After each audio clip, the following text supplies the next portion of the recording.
The coronavirus outbreak has left many people feeling trapped indoors, but tens of thousands of volunteers have offered to help them out. It was late at night on Thursday the 12th of March when Avia Sarah Day realized things were serious. 5 days earlier she'd thought nothing of going to a nightclub packed with sweaty revelers.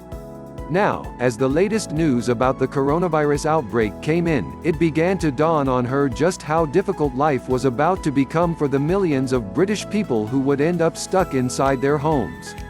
And then, as she sat on her sofa looking at the newsfeed on her phone, she saw something that gave her hope. In Lewisham, across the river in South London, a Facebook group had been set up for people who wanted to offer their services to neighbours who might be confined to their homes as a result of the outbreak, to fetch their groceries, walk their dogs, pick up prescriptions, or simply have a chat over the phone or Skype if they were feeling lonely or frightened. So Day, who is 32 and a university lecturer, set up a Facebook group for Hackney too. By the time she went to bed, no one had joined. I thought no one was interested, she recalls. But when she woke up in the morning, the group had hundreds of members. Today it has nearly 7,000. Since it became clear just how widespread self-isolation would become, tens of thousands of people have been thinking the same way as Day. Lewisham was the first, but by the end of the weekend, there were several hundred around the UK. WhatsApp and Nextdoor proved popular tools as well as Facebook. COVID-19 Mutual Aid UK, an umbrella organisation for these spontaneous community groups from Caithness to Cornwall, says there are now over 1,000. The community organising group, Acorn, has a web page connecting volunteers with people in need too. Others are focused on individual streets, estates or a single block of flats.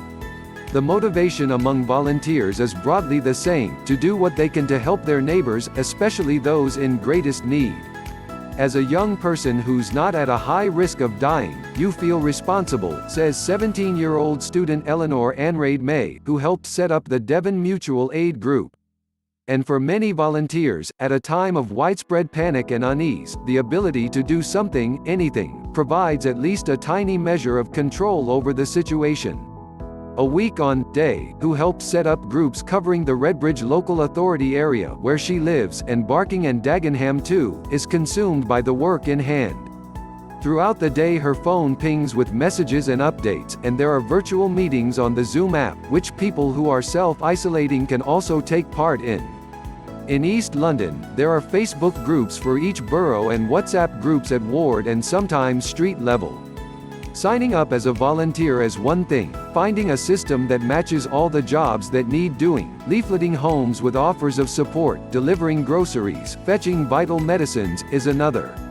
There's people going out leafleting, there's people doing Facebook admin roles, Day says.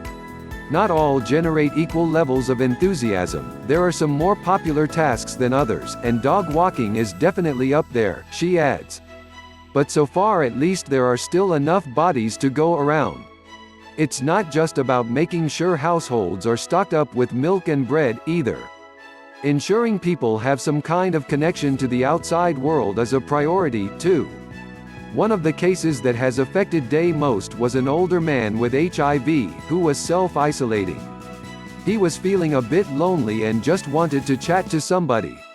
He was put in touch with volunteers who spoke to him by phone. Some of those who volunteered have already seen their good deed repaid. Hannah Martin, 31, was keen to help out in any way she could. She signed up to her local WhatsApp group in Denmark Hill, South London, and her phone number was added to a leaflet delivered through the doors of nearby streets offering support to anyone who needed it. Then she started coughing. Her partner developed a fever. Neither of them had a thermometer, so they asked the group for one. Lo and behold, a thermometer was dropped at the door, she says.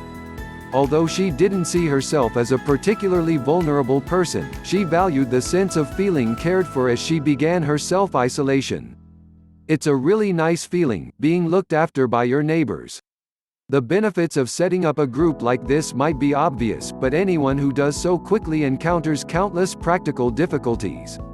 For instance, what does data protection law say about maintaining databases of volunteers and those who need help? What about safeguarding them if they're vulnerable? Do you need to carry out a criminal record check? What's the most hygienic way of delivering a leaflet or a bag of groceries? These are issues the groups have had to get to grips with quickly, and all at once.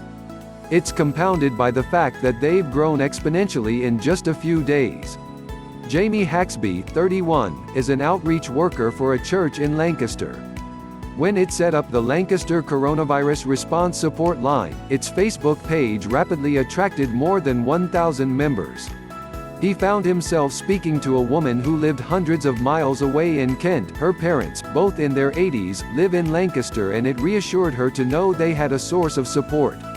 Haxby was able to draw on his own experience of working closely with local authorities and voluntary sector organizations, as well as the specialist skills of other church members. One was a software engineer. He set up a platform which allows volunteers to submit an application for a disclosure and barring service background check, and once they are cleared, allocates them to a particular job and alerts them by text.